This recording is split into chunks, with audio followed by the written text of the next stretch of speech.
આજનો લેક્ચરનો ટોપિક રહેશે ગોળીય સપાટી પાસે થતું વક્રીભવન। તમે જોઈ શકો કે મેં એક સપાટી દોરેલી છે, ગોળીય સપાટી, તેની મુખ્ય અક્ષ બતાવેલી છે। અહીં જે સપાટી વાપરેલ છે તેનું વક્રતા કેન્દ્ર C એટલે કે વક્રતા ત્રિજ્યા R છે, વસ્તુ O છે, તેનું પ્રતિબિંબ I પાસે દર્શાવેલ છે। અગાઉના લેક્ચરમાં આપણે કીધું એ મુજબ કે કોઈ પણ વસ્તુ અંતર, પ્રતિબિંબ અંતર કે વક્રતા ત્રિજ્યા એ વક્ર સપાટીના દર્પણ મુખ એટલે કે તેના જે મુખ્ય બિંદુ જેને આપણે લેન્સમાં ઓપ્ટિકલ અક્ષ કીધું હતું, અને આવી રીતે મધ્ય બિંદુ M થી આપણે અંતર દર્શાવશું। અહીં લીધેલ સપાટીનું દર્પણ મુખ નાનું હોવાથી તેની વક્રતા એટલે કે આ વક્રતા જે તમને દેખાય છે એને આપણે અવગણશું। એટલે કોઈ પણ અંતર આપણે M થી માપશું। M થી O તરફ ડાબી તરફ છે જે આપાત કિરણની વિરુદ્ધ દિશામાં છે એટલે વસ્તુ અંતર U માઈનસ લેશું। પ્રતિબિંબ અંતર M થી I જે આપાત કિરણની દિશામાં છે એટલે V પ્લસ લેશું। M થી C જેને વક્રતા ત્રિજ્યા R કહેશું જે જમણી બાજુ છે એટલે પ્લસ લેશું। તો સૌપ્રથમ આપાત કિરણ વસ્તુ O માંથી નીકળીને સપાટી પરના બિંદુ N પાસે પહોંચે છે। અહીં આપાત કિરણ N1 માધ્યમમાંથી N2 માધ્યમમાં જાય છે। અહીં N1 N2 છે એટલે કે પ્રકાશીય પાતળામાંથી પ્રકાશીય ઘટ્ટ માધ્યમમાં જાય છે। તો બિંદુ N પાસે વક્રીભવન થશે સ્નેલના નિયમ મુજબ, પાતળા માધ્યમમાંથી ઘટ્ટ માધ્યમમાં જાય છે, લંબ તરફ વળશે એટલે વક્રીભૂત કિરણ N થી I પાસે પહોંચ્યું। વસ્તુઓમાંથી બીજું એક કિરણ જાય છે જે મુખ્ય અક્ષ પર હોવાથી ક્યાંય વિચલન થશે નહીં, વક્રીભવન નહીં થાય અને સીધે સીધું આ કિરણ I બિંદુ પાસે છેદશે। એટલે કે બે વક્રીભૂત કિરણ I પાસે છેદતું હોવાથી I પાસે પ્રતિબિંબ મળશે। પ્રતિબિંબ N2 માધ્યમમાં છે, વસ્તુ N1 માધ્યમમાં છે। તો આથી ગોળીય સપાટી પાસે વક્રીભવન। તો સૌપ્રથમ આપણે બે ત્રિકોણ લેશું, ત્રિકોણ NOM। આ ત્રિકોણની વાત કરીએ। અહીં સપાટી વક્રીભવનકારક છે પણ દર્પણમુખ નાનું હોવાથી આપણે મળતા દરેક ખૂણાને અવગણશું। સૌપ્રથમ NOM ત્રિકોણ ખૂણો NOM માં tan NOM સામેની બાજુ NM ના છેદમાં પાસેની બાજુ NO। આ જ રીતે બીજો ત્રિકોણ NCM, આની વાત કરીએ તો ખૂણો NCM સામેની બાજુ NM પાસેની બાજુ NC। અને ત્રીજો ખૂણો NIM, તો ખૂણો NIM NM/MI। હવે ગાણિતિક રીતે એવું કહી શકીએ કે ખૂણો I છે બહિષ્કોણ બનશે ONC માં। હવે ત્રિકોણ ONC માં I બહિષ્કોણ હોવાથી બહિષ્કોણ નું મૂલ્ય અંદરના બે ખૂણાનો સરવાળો એટલે કે ખૂણો NOM પ્લસ ખૂણો NCM। NOM ની કિંમત NM/NO પ્લસ NCM ની કિંમત NN/MC। આને કહેશું આપણે સમીકરણ નંબર 1। હવે આ જ રીતે અંદરના માધ્યમમાં આપણે જોશું NCI, એમાં R છે, આ ખૂણો છે NIM, અને આ જે ખૂણો છે જે ખૂણો NCM વડે દર્શાવ્યો છે એ બહિષ્કોણ બનશે। બહિષ્કોણનું મૂલ્ય અંદરના બે ખૂણાના સરવાળા જેટલું હોય એટલે આ જ રીતે હવે ત્રિકોણ NCI માં ખૂણો NCM અંદરના બે ખૂણો r પ્લસ ખૂણો n i m r ને કરતા બનાવીએ therefore r is equal to ખૂણો ncm માઈનસ ખૂણો nim ncm ની કિંમત nm ના છેદમાં mc માઈનસ nim ની કિંમત nm ના છેદમાં mi આ તમે r મળ્યું આને કહેશું સમીકરણ નંબર 2 ત્યારબાદ આપણે સ્નેલના નિયમ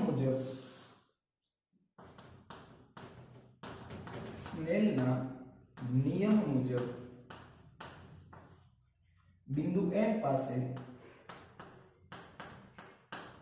n1 sin i is equal to n2 sin r ખૂણા ખૂબ નાના હોવાથી sin i is equal to i sin r is equal to r n1 i ના સ્થાને સમીકરણ 1 મૂકીએ તો nm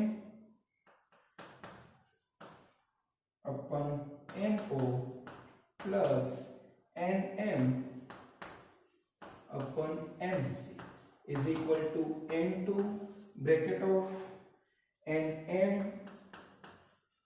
upon mc minus nm upon mi અહીં બંને બાજુ nm કોમન કાઢીને કેન્સલ થઈ જશે therefore n1 bracket of 1 upon mo plus 1 upon mc is equal to n2 bracket of 1 upon mc minus 1 upon mi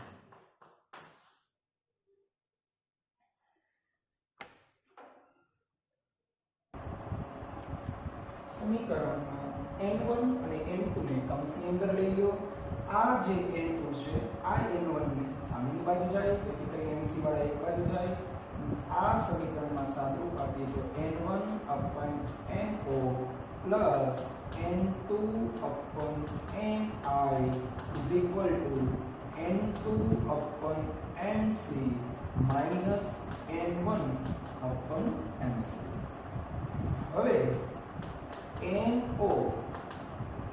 no is equal to minus u mi is equal to plus v तथा mc is equal to plus r लेता आ कीमत आमा put out करिए therefore n1 upon minus u plus n2 upon v is equal to n2 minus n1 upon r तो समीकरण बन्યું છે minus n1 upon u plus n2 upon v is equal to n2 minus n1 upon r तो आ આપણા માટે વક્ર સપાટી પાસે થતું વક્રીભવનનું સૂત્ર રહેશે આ સૂત્ર ત્યારે જ વાપરવું જો વસ્તુ n1 માધ્યમમાં હોય તથા પ્રતિબિંબ n2 માધ્યમમાં હોય આનાથી ઉલટું હોય એટલે કે જો વસ્તુ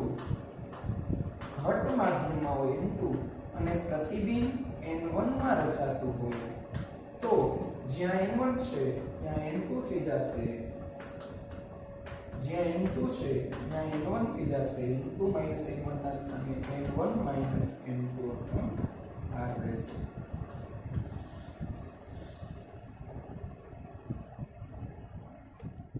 વિદ્યાર્થી મિત્રો અગાઉના લેક્ચરમાં તમે ગોળીય સપાટી પાસે થતા વક્રીભવનનું સૂત્ર મેળવ્યું એ સૂત્રમાં બે માધ્યમ હતા બહારના માધ્યમના વક્રીભવનાંકને આપણે n1 કહેતા હતા જ્યારે લેન્સના દ્રવ્યના વક્રીભવનાંકને n2 કીધેલું હતું આ સમીકરણ ઉપરથી આપણે લેન્સ મેકર્સનું સમીકરણ મેળવશું લેન્સ મેકર્સના સૂત્ર પરથી લેન્સની કેન્દ્ર લંબાઈનું સહેલાઈથી સૂત્ર મળી શકે જો તમારી પાસે વક્રતા ત્રિજ્યા હોય કે લેન્સ બહિર્ગોળ લેન્સ છે તો તેની બે બહિર્ગોળ સપાટીની વક્રતા ત્રિજ્યા r1 અને r2 આપેલ હોય તો લેન્સની કેન્દ્ર લંબાઈ શોધવા માટેનું સૂત્ર મેળવશું અહીં આકૃતિમાં બહિર્ગોળ લેન્સ દર્શાવેલ છે જેની બે વક્ર સપાટી લીધેલ છે ABC અને બીજી સપાટીને આપણે કહેશું ADC લેન્સની મુખ્ય અક્ષ પર એક બિંદુવત વસ્તુ O લીધેલ છે।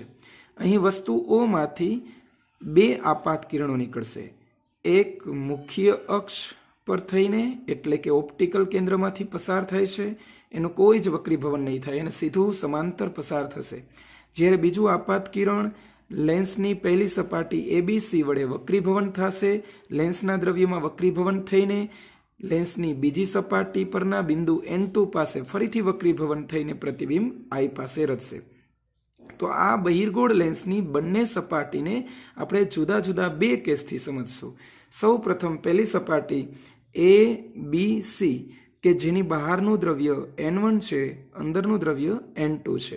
અહીં વસ્તુ N1 માધ્યમમાં રાખેલ છે જેને O વડે દર્શાવેલ છે, જ્યારે રચાતું પ્રતિબિંબ N2 માધ્યમમાં રચાય છે। સપાટી ABC પરના બિંદુ N1 પાસે O માંથી નીકળેલ આપાત કિરણ સપાટી પર દોરેલો લંબ કે જે વક્રતા કેન્દ્ર C1 પાસે મળે છે તેની સાથે બનાવેલ ખૂણો I1 છે। અહીં આપાત કોણ I1 છે। પ્રકાશનું કિરણ પાતળા માધ્યમમાંથી ઘટ માધ્યમમાં જતું હોવાથી લંબ તરફ વળશે અને વક્રીભવન કોણ R1 દર્શાવશે। અહીં આપાત કોણ I1 છે, વક્રીભવન કોણ R1 છે। સપાટી ABC માંથી આપણે અંતર હંમેશા B બિંદુથી માપશું। અગાઉ કહેશું B થી C1 વક્રતા ત્રીજી R1, B થી I1 પ્રતિબિંબ અંતર V1 છે। તો સપાટી 1 માટે એટલે કે ABC માટે ગોળીય સપાટી માટેનું સૂત્ર મૂક્યું -N1/U + N2/V = N2 - N1/R। U ના સ્થાને BO, V ના સ્થાને BI1, R ના સ્થાને BC1 લીધેલ છે। સમીકરણ 1। હવે બીજી સપાટીની ચર્ચા કરીએ તો પ્રથમ સપાટી વડે રચાતું વાસ્તવિક પ્રતિબિંબ I1 નું પ્રતિબિંબ I1 એ બીજી સપાટી માટે આભાસી વસ્તુ તરીકે વર્તે। જો લેન્સની સપાટીમાંથી નીકળેલું કિરણ અહીંયાથી વક્રીભવન પામીને અંતિમ પ્રતિબિંબ I રચે તો આ દિશાને એટલે કે C2 થી D અંતરને આપણે ધન લઈ શકીએ અને D થી C2 ને આપણે ઋણ લઈ શકીએ। તો આ વખતે આપાત કિરણ N2 માધ્યમમાં છે, જ્યારે વક્રીભૂત કિરણ N1 માધ્યમમાં છે। રચાતું અંતિમ પ્રતિબિંબ I છે। I1 એ આભાસી વસ્તુ છે એટલે વસ્તુ અંતર U = આપણે DI1 લેશું। અહીં બધા જ અંતર D થી માપશું। D થી I1 આ અંતરને આપણે ધન કહેશું, D થી I V કહેશું, D થી C2 આ અંતરને આપણે ઋણ કહેશું। તો બીજી સપાટી માટે -N2 એટલે કે આપાત કિરણ N2 માધ્યમમાંથી હોવાથી અહીંયા જ્યાં N1 પહેલા સમીકરણમાં છે અહીંયા આપણે N2 લેશું। તો -N2/DI1 + N1/DI = N2 - N1/DC2। સમીકરણમાં N2 ના સ્થાને N1 લેવું જોઈએ, પરંતુ ટેક્સ્ટ બુકમાં N2 - N1 છે તો આપણે એ જ લેશું। સમીકરણ 2 કંઈ જ ફરક પડશે નહીં। હવે બંને સપાટીને જ્યારે ભેગી કરવામાં આવે ત્યારે કુલ બહિર્ગોળ લેન્સ બને, પરંતુ પાતળો લેન્સ હોવાથી આપણે B થી I1 અંતર તથા D થી I1 અંતર 1 ગણી શકશું। એટલે કે પાતળા લેન્સનો અર્થ થાય કે જો લેન્સ માટે વસ્તુ અંતર U, પ્રતિબિંબ અંતર V આ બંનેની સાપેક્ષે લેન્સની વક્રતાને જો તમે અવગણી શકો તો તેને પાતળો લેન્સ કહેવાય। એટલે કે P થી B અને P થી D આ અંતરને આપણે અવગણશું। એટલે કે BI1 = DI1। સમીકરણ 1 અને 2 ની ડાબી બાજુ અને જમણી બાજુનો સરવાળો કરો તો BI1 અને DI1 સમાન હોવાથી કેન્સલ થઈ જશે। પરિણામી બનશે -N1/BO + N1/DI = N2 - N1 (1/BC1 + 1/DC2। આ સમીકરણ A છે। હવે જો વસ્તુ અંતર અનંત લેવામાં આવે એટલે કે વસ્તુ અનંત અંતરે હોવાનું વિચારીએ તો પ્રતિબિંબ મુખ્ય કેન્દ્ર પર મળે એટલે કે DI = F લઈ શકાય। તો BO ના સ્થાને ઇન્ફાઇનાઇટ લ્યો, DI = F મૂકીએ તો BC1 અને DC2 ની કિંમત મૂકી દીધી R1 R2। તો સમીકરણ A અને B ને સરખાવીએ તો 1/F એટલે કે આ 0 થઈ ગયું। N1 ને સામેની બાજુ જાય તો 1/F = N2 - N1/N1 (1/R1) plus 1/r2 ઋણ છે એટલે સંજ્ઞા પ્રણાલી સાથેનું સમીકરણ આ બન્યું છે. આ લેન્સ મેકર્સનું સૂત્ર છે, પણ જો બહારનું દ્રવ્ય હવા હોય તો હવાનો વક્રીભવનાંક 1 હોય એટલે n1 = 1 લઈએ તો 1/f = n-1 bracket of 1/r1 - 1/r2 જે લેન્સ મેકર્સનું સમીકરણ છે. હવે આ સમીકરણ A અને B માં બંનેની જમણી બાજુ સમાન છે તો બંનેની ડાબી બાજુને સરખાવીએ તો -n1/bo પ્લસ n1/di = n1/f લખી શકીએ.